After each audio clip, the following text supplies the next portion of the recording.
Hi, I'm Sherry Dismuke, the coordinator of clinical practice and partnerships, and I'm here today with Alison Messersmith in This Week in Professional Year.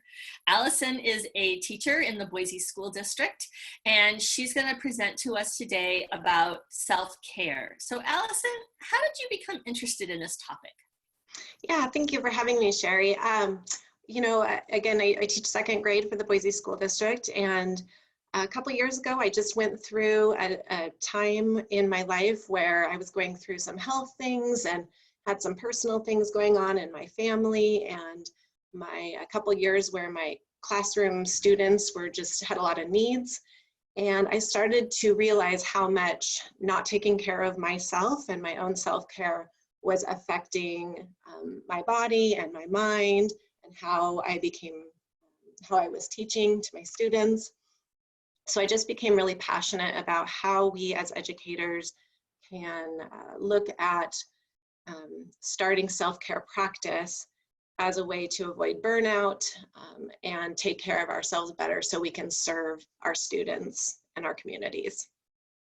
Okay, and apparently you're not the only teacher that has recognized the importance of this topic, because you present this as professional development to other teachers. Is that correct? Yes. I've done several professional development classes for credit through Boise State and NNU, but through the Boise School District for educators, and it's been very, very successful. There's definitely a need for not only educators who have been in the field for a really long time, but new teachers, pre-service teachers who come in who need to learn that practice of taking care of ourselves so that we can, again, better serve our students. And now that we're all staying at home and have had this adjustment, this huge adjustment in our daily practices and lives with COVID-19, how would you say this presentation could support us? Yeah, it's actually very relevant. There's kind of two kinds of stress. We have chronic stress, which is when we've got stress going over a long period of time, and then we have acute stress, which the whole world is in right now with this COVID-19 crisis. We're teaching now in a way that we have not ever gone through before as educators, and are trying to support our families through this time. And so understanding that we can bring ourselves back down to baseline in our own self-care during a crisis situation is really important, as well as starting a practice now that will carry us through our careers, our lives, so that we can have a full sense of well-being. Well, Alison, I'm so appreciative that you're willing to share your work with us and your expertise in this area at this time. So I'm just going to turn it over to Alison right now, and she's going to go ahead and she's going to present her seminar on self-care. Thanks, Alison. Yeah, thank you. Okay. All right, so yeah, thanks again for having me.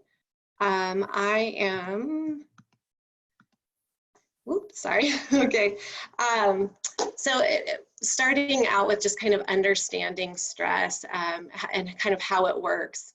As we experience stress, our body produces hormones, stress hormones, through our pituitary, our hypothalamus glands, and it is speaking to other parts of our body. So it's talking to, sending out some hormones that are talking to our adrenal glands, which sit right on top of our kidneys. And those adrenal glands are in charge of our stress hormones, which are sending out cortisol and adrenaline. And you're probably familiar with adrenaline. That's kind of our espresso shot of stress hormone. Helps us get us through acute situations or really stressful situations. And cortisol is another stress hormone. It's long lasting, about 24 hours in our body. And it's also good to have, except when we have stressors that are continually happening in this cycle, it never clears our bloodstream. And that's when it starts to have negative effects on our physical body, as well as our mental health and our emotional well-being. So we take care of ourselves. We start a self-care practice for 3 reasons. We want to reduce existing cortisol in our body, and that's getting back to baseline, especially in an acute stressful situation, kind of like what we're experiencing now in the world. The whole world is kind of in this acute stress situation with COVID-19 and just all of the uncertainty of not being in school and you know, what's happening to our families and jobs, and there's so much uncertainty. So we want to reduce existing cortisol by taking care of ourselves. We also want to support our physical pathways for new stress coming in. We know that this is probably not going to clear up tomorrow, so we want to support our body that as we get new stress, we're able to efficiently clear it. And this is actually really good practice, again, to get in place when you are in the field and in the profession of it as an educator, because it is a stressful profession. So having that efficient clearing of cortisol is also really important. And then the preventative piece of self-care is building physical, mental, and emotional resilience. And we do this through 4 ways, 4 main areas. The physical piece, how do we physically support ourselves? How do we mentally support ourselves? And then emotionally and socially, how do we put things into practice that are going to help us to, again, have a full well-being, not just being healthy in our bodies, but in our minds and our emotions and the way we process stressors that we're under. So physically, we can do specific things to support. Some of these things are not going to be unfamiliar to you, but during an acute stress situation, such as the COVID-19 crisis, our body really needs extra rest, nutrition, and then movement to support our stressed systems. So you can take a nap. We have a little bit more time possibly than we used to, or maybe our time looks a little bit different. So taking a nap is really healing to the adrenal glands, and then going to bed early.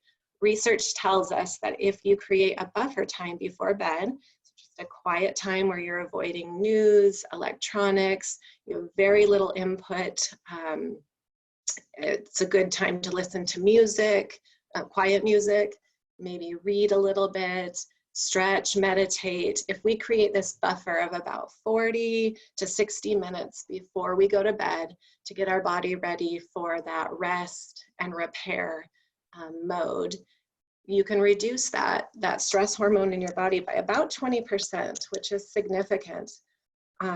So again, really focusing on that rest. Your body needs it when you're in a stressful situation. The way we use nutrition can specifically support our bodies in stress. So eating as many fresh and nutritious foods as you can find.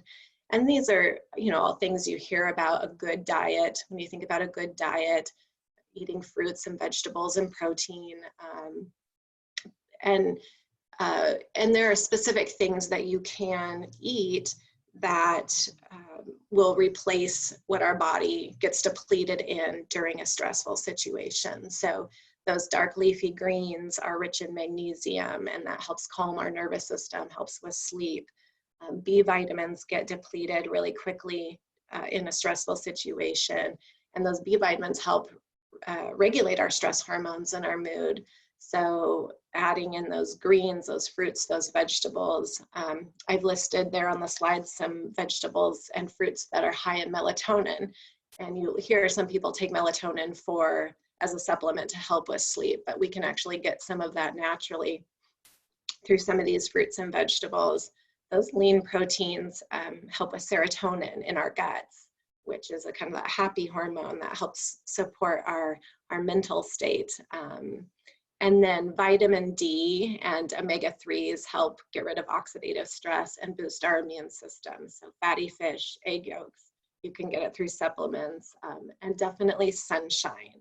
So getting out and moving during the day, that supports that exercise, that physical piece.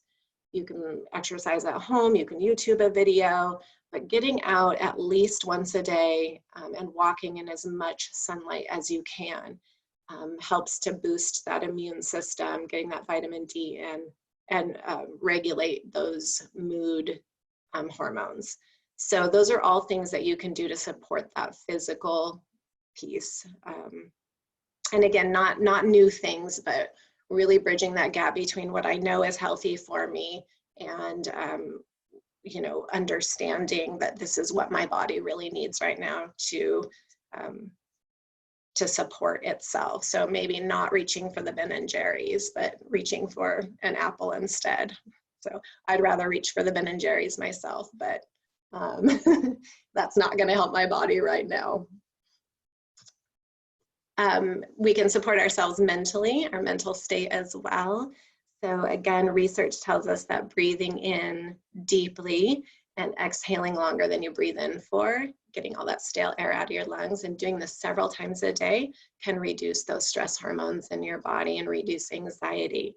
And you are breathing anyways, so this is a really easy way to add something that is going to be really useful.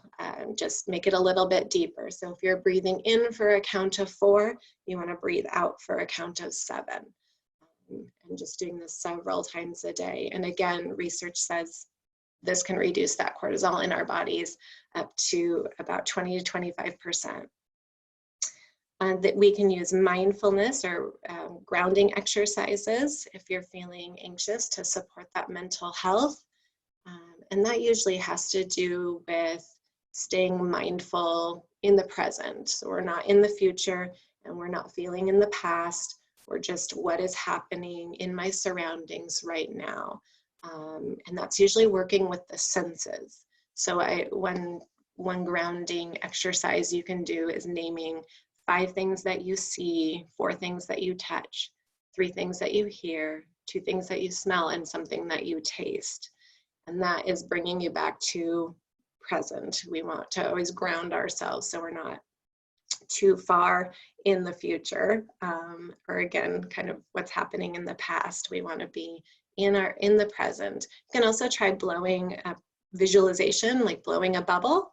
So if you're pretending you're dipping your wand in and, you know, visualizing blowing a soap bubble, it's really hard to think 2 thoughts at once. So focusing on something that you are doing right now keeps you in the present. And that bubble one, actually I've used with students. It's a good way to kind of de-escalate or bring back to present and getting our bodies to calm down a little bit. That mental piece is also really about finding our truths and differentiating our truths in the story we tell ourselves. So watching our own mindset and noticing negative thought patterns. And then we try to change those pathways. So I have to stay at home because I get to slow down and spend time doing, or I might get sick because I'm healthy right now. So being aware of our own mindset and those thought patterns is really important in an acute stressful situation because our mind tends to think of negative stories. So we really want to work on our own mind. This can also be naming truths, things that you know are true. So for example, how am I going to finish my assignments, right? Or how am I going to finish my student teaching? I have no kids to teach. Becomes this is a new situation and I have people who are working on how this will work out for me. So knowing that people are kind of going to bat for you, but what are your truths? Your truths are that this is going to get worked out. Things will work out. It might not look exactly the way you anticipated it would look, but we're figuring it out.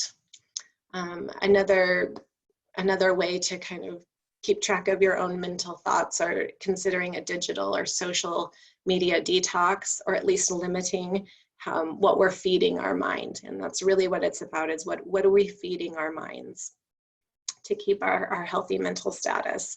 I know that for myself, I had to limit, I checked the news 1 time a day. You know, the beginning of this, I really was reading a lot and I started to get negative and I noticed those thought patterns. And so sometimes putting limitations with what we're watching, what we're hearing can be helpful. And then last, in making a schedule for ourselves. Our schedules have become a little bit unruly, I think. And so if you enjoy that structure, having some sort of schedule for yourself can also be useful. So looking at how we support ourselves emotionally, really you can take some time. The way I look at emotional self-care and mental self-care is really thinking about our thought patterns and how do we change negative thought patterns, how do we change the stories we tell ourselves. And then that emotional piece is really supporting what brings us happiness and what brings us joy. So I know that's hard to think of when you're in a stressful situation, but even thinking of it as like, what's a positive distraction for me is a good way to think about emotional. What can I do to bring a little bit of happiness in a situation that maybe isn't ideal? So you can take some time to do something you've been meaning to get done when you have the time. Of course, we, again, maybe have a little bit more time than we're used to. Could look like organizing, cleaning, journaling, reading a book, maybe trying a new hobby, meditation and prayer, and gratitude, maybe having a gratitude journal. Those all have research backup that they specifically can help reduce those cortisol levels or those stress hormones in our body. Playing a game, being creative. What are you doing to be creative? You can try a new recipe. Sometimes in the grocery store right now, it's a little bit interesting what we can find to eat on days. And so, you know, maybe you play chopped kitchen and you make up a new recipe. And then watching or doing things that make you laugh, just being silly. And this really boosts the immune system. Laughter boosts our immune system. I know that my daughter and I the other day made a ridiculous obstacle course in our backyard for us and the dog. And I was, you know, crawling under chairs and doing cartwheels. And I have not done a cartwheel in a very long time, I'll tell you. But we were laughing and out in the sunshine, and it was just such a pick-me-up. So it's okay to be silly even in a stressful time, finding ways that you can laugh. There is one caveat I want to say about this kind of this emotional piece is you see a lot of you know, lists of things you can do during a crisis. But if this part stresses you out, like I need to be doing all of these things, it's okay to take a break on that. This is not a time that you have to learn a new language or learn something new if you are feeling really stressed. You just might want to think about it as what might be a positive distraction for me instead of, oh, now I'm going to put more pressure on myself, because that's not good for us either. And then last, just thinking about, you know, remembering our mindset of that present versus a positive future. So thinking right now I can read a book. Right now I can journal or take a bath or play a game, and staying in the present. That's that mindfulness perspective. And then that positive future outlook would be, when this is over, I will sit on a patio and drink coffee at a restaurant or see my friends. When this is over, I will have a graduation party with my friends and family. So having that, this is reminding ourselves that this is truly not a permanent situation, but that we will get through this, and that things will carry on, and we'll get to do some of the things that we love to do that bring us joy later on. So also supporting our social interaction in this kind of era of time of social distancing. We want to stay connected, and that helps with feelings of isolation. Having virtual coffee dates, checking in with people, making phone calls. Yeah, I have some friends who do a virtual happy hour. So whatever that looks like to you, but making sure that you're connecting with people daily. And also doing something kind for someone. You could send a letter, make a phone call, check in on a neighbor. You can send letters or postcards to your students. I know it's hard as educators, it's hard to kind of just stop our school year right in the middle with no closure. I'm sure as interns and student teachers, you felt the same way. So sending a postcard to your students, possibly sending a video message to them through your mentor teachers, maybe doing a read aloud, just kind of watching those copyright laws, but doing, again, video messages. You could do it for friends and family as well, just as a way to stay connected. And then I found an article out of the Greater Good out of Berkeley, and I have these, and I put the link there in case you want to read the article, but asking yourself these 7 questions each day. And these really are really hit each of the areas of self-care. So thinking about who am I connecting with today, that's that social piece. What am I letting go of today? That's supporting your mental well-being. How am I getting outside and moving my body? That's physical.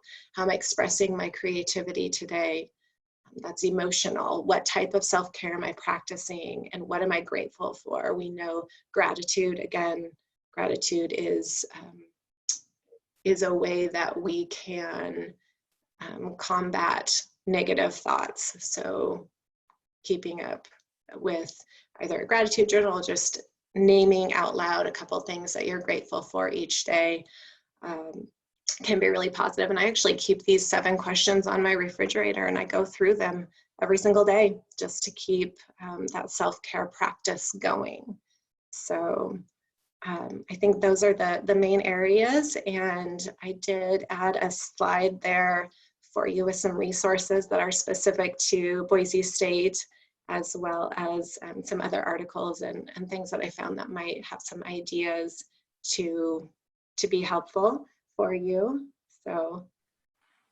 All right, thank you so much, Allison. We were so lucky to share your expertise with us. I'm going to ask you to stop sharing your screen. Yes. We are just so fortunate to have you with us. I appreciated all of that from a personal standpoint.